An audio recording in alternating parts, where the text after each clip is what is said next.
Živjo, sem Jana Pristovšek in ponovno smo skupaj. Danes smo govorila o tem, kaj čuti toksična oseba, kaj čuti empatična oseba. Čustva in občutja nimajo merske enote in zato jih opisujemo. Opisujemo jih z malo, srednje ali močnim občutenjem. Že tukaj se zelo spreminja, kaj je za nekoga malo, kaj je za nekoga srednje, kaj je za nekoga močno. Ljudje so močno razburjeni, pa jim rečemo, lej, kako močno si razburjen, pa bo zanikal in bo rekel, ne, nisem razburjen. Nisem razburjen, ne govori mi, da sem razburjen. Se pravi, gre za osebno oceno, ki ni rečeno, da je realna. Ta ocena, ni rečeno, da se s to oceno strinjajo tudi ostali ljudje, ki so prisotni v nekem čustvenem izbruhu oziroma v nekem izkazovanju čustva. Empatično osebo zanima, kako čutijo drugi ljudje in se temu zelo prilagaja. Toksično osebo ne zanima, kako čuti druga oseba, ampak jo zanima samo tako, kako čuti ona sama. In tukaj imamo mi zdaj dve skrajnosti. Imamo empatično osebo, ki jo zelo močno zanima, kako čuti druga oseba. Imamo toksično osebo, ki jo popolnoma nič ne zanima, kako čutijo druge osebe. Na sredini je čustvena zrelost oziroma čustvena stabilnost. Pri čustveni zrelosti oziroma čustveni stabilnosti čustva obvladamo in nekako znamo presoditi, kdaj neka oseba pretirava in kdaj mi lahko stopimo korak nazaj in jo nehamo reševati, oziroma kdaj neka oseba potrebuje več naše čustvene podpore. In tukaj vmes mi nihamo. In to so avtomatski odzivi, to je avtomatsko merjenje v nezavednem. Ampak potem gre pa to na dve skrajnosti. Na eni skrajnosti je ta, kjer nas popolnoma nič ne zanima, kaj druga oseba čuti. In to sem že prej na začetku omenila, to so toksične osebe. In na drugi strani so močno empatične osebe, ki jih zelo, zelo zanima in se zelo, zelo slabo počutijo, če imajo občutje, če imajo lastno sporočilo, da so ravnale neprimerno oziroma da so nekoga prizadele. In toksična oseba je zelo privlačna za točno to močno empatično osebo. Zakaj? Zato, ker šele ob stiku s toksično osebo dobi pomiritev v sebi. Če jo dobi, stvar pa je v tem, da jo ne dobi. Zakaj? Zaradi tega, ker je toksična oseba tako močno komplicirana in se je treba zelo, zelo močno potruditi in mora vložiti močno empatična oseba, zelo, zelo velike energije, da bo dobila pohvalo od toksične osebe. In takrat se ona pomiri. Ampak do te pomiritve pride zelo, zelo, zelo redko. Zato, ker smisel empatične osebe je to, da bi ugodila čim večjim ljudem. Če močno empatično osebo damo v okolje, kjer so drugi ljudje prijazni in ne potrebujejo nekega reševanja, ne delajo drame, ne govorijo, koliko si me prizadel, sem užaljena, pazi, kako govoriš, naredi mi to uslugo, zakaj nisi naredila tega, rabim to, rabim tvojo potrditev, rabim tvojo pohvalo, rabim tvojo pomoč, rabim tvoj pogled. Skratka, kjer te osebe ne rabijo toliko veliko od močno empatične osebe, tej močno empatični osebi ta krog ljudi ne bo dovolj zanimiv, ne bo dovolj odziva, ne bo dovolj izziva. In zato ne bo mogla potolažiti v sebi teh občutij, ki so v njej. In močno empatična oseba misli, da so to naravna in pravilna občutja, zaradi tega, ker samo te pozna. Pozna pa jih od otroštva, zato ker je rasla v okolju, kjer se je mogla ona prilagoditi svojim staršem in ne, kjer so se starši prilagodili njej. Ona se je oglasila na svoje starše in če ni ravnala pravilno, so starši ji sporočili, da ni ustrezna, da ni vredna in da je ne bodo imeli radi, da jih je prizadela, da so žalostni, da so razočarani, da si tega niso zaslužili, lahko so jo kaznovali, bala se jih je, nezavedno se jih je bala, lahko se jih je bala tudi, ker so bili agresivni, grobi, so jo fizično zlorabljali. In ko taka oseba, ko tak otrok odraste, ne pozna popolnoma nič drugega. Nekje ve, da mogoče obstaja, ne zna pa tega čutiti.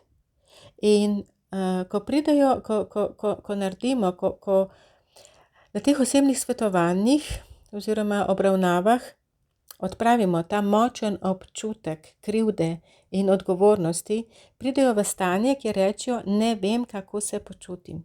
In ta ne vem, kako se počutim, je tisti nov občutek, novo občutje, novo čustvo, ki ga prvič zaznajo. Se pravi, če se vrnemo nazaj, močno empatična oseba ima v sebi toliko preganjavcev, toliko kritikov, toliko strogih staršev v sebi, ki jo neprestano preganjajo. Glej, kaj boš govorila, glej, kaj boš naredila, glej, kaj si zaželiš, glej, da boš vsem ustregla, glej, da ne boš rekla ne. In to je naporno. In ljudje se čudijo, zakaj so utrujeni. A veste, kakšen napor je to? Pa se to je nečloveško, tako se ne da živeti 20 let. Ampak ljudje živijo. In potem so pri 40, 45, 50 izgoreli. Zakaj? Zato, ker se neprestano trudijo ugoditi okolici. Oni so v službi 25 ur na dan. Ves čas v njih samo melje, vre, sodi, presoja, ali sem dovolj dobra, ali sem držala besedo, ali sem držala obljubo. Ker vsak ja je obljuba, ki se jo izpolni. Ja ne pomeni, zdajle jaz mislim, da bom to lahko naredila, ampak jutri je prišlo nekaj vmes, lej, oprosti, ali prestavimo, ali pa naj naredi kdo drug, ne morem. Ampak s tem ni nič